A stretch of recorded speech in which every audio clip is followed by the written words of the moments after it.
We got some hand of the day action today, so let's go. Today we are going to be discussing continuation betting.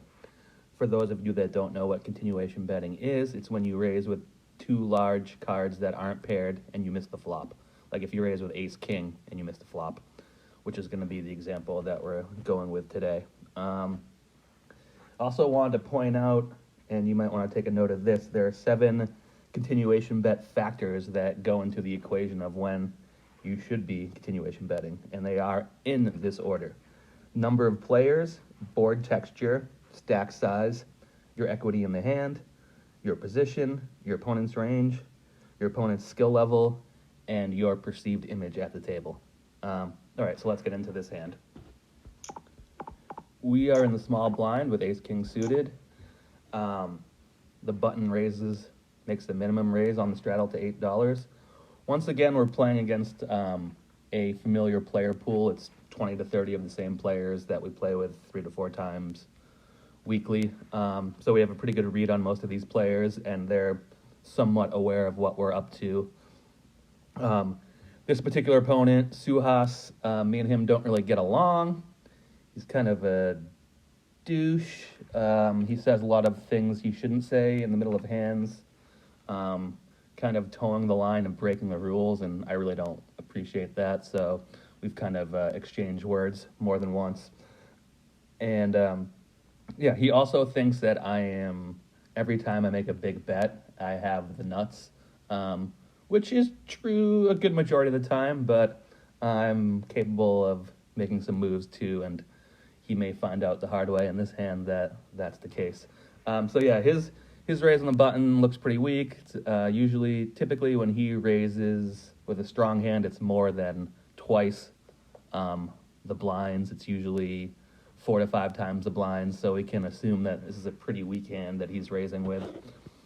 So we decide to make it 32, kind of clear out the field a little bit, see what's going on here.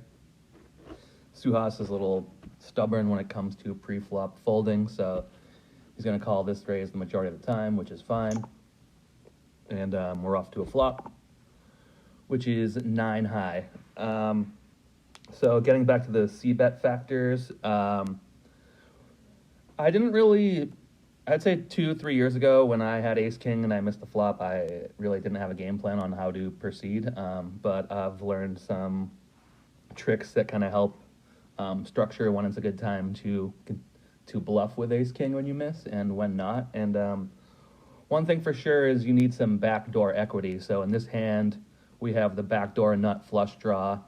We also have 2 overcards. So if we bet and he calls, there's a lot of good turn cards that we can continue to semi-bluff with. So we bet 37. He calls.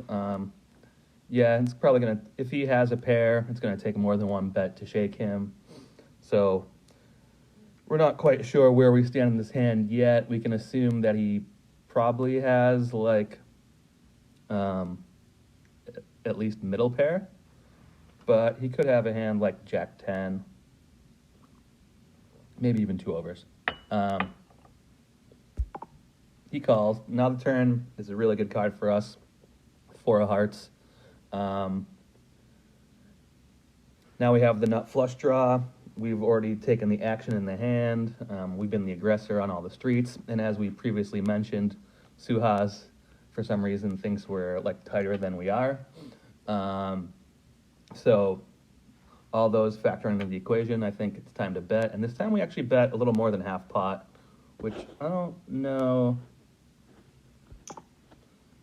Yeah, I think we probably could have got away with betting like 74. But like we mentioned, Suhas is kind of sticky in some spots, so I think I was maybe trying to shake an 8 in this spot. Maybe some low pocket pairs, maybe even a 6, but who knows? Probably not a 6, right, at this point, unless it's like 6-7.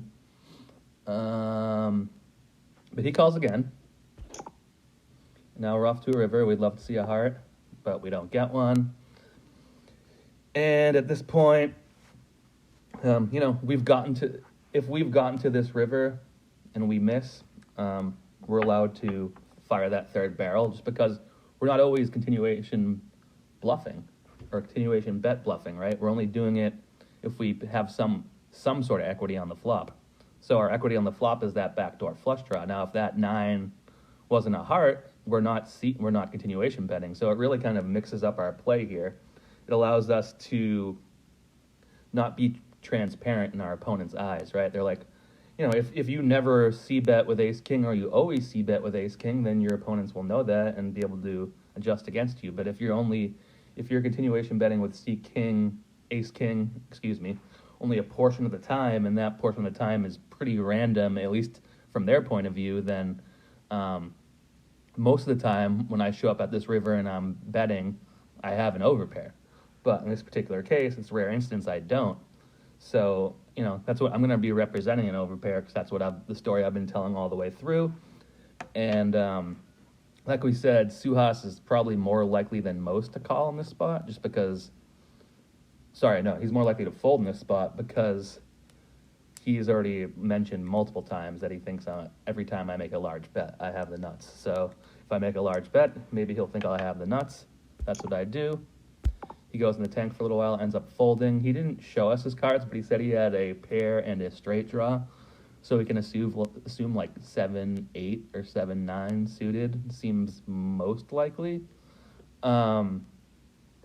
So this was a real nice hand. I was able to pick up a pretty decent sized pot. I was able to further that image that, if people think I'm tight, well, I may be on the tighter side, but I was able to form a pretty decent bluff here. So once again, let's kind of go over the c-bet factors in this hand. So number of players, there's 2. That's obviously good. The board texture was also good in that we had the backdoor nut flush draw on the flop. We also had a 9-high board. So a 9-high board, even though it didn't change on this particular run out, a lot of times there's going to be an overcard, and that's another situation where we'll be able to apply some pressure. So it was a pretty good flop, and then obviously a great turn. Not a lovely river, but that's all right. And then the next factor would be stack sizes. We were both pretty deep in this hand. I think we had over 200 big blinds each. That allows for a lot of play within the hand. So our equity in the hand, as we kind of previously mentioned on the board texture, we had small equity on the flop, or probably decent equity on the flop if we had the 2 overs. And then we got more equity on the turn. So it was a good time to apply some pressure.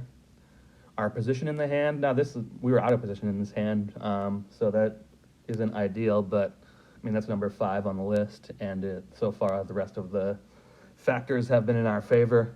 Our opponent's range in this hand, like I said, Suhas gets pretty stubborn pre-flop, so his range doesn't have to be as strong as most, given the way this hand played out. And then our opponent's skill level.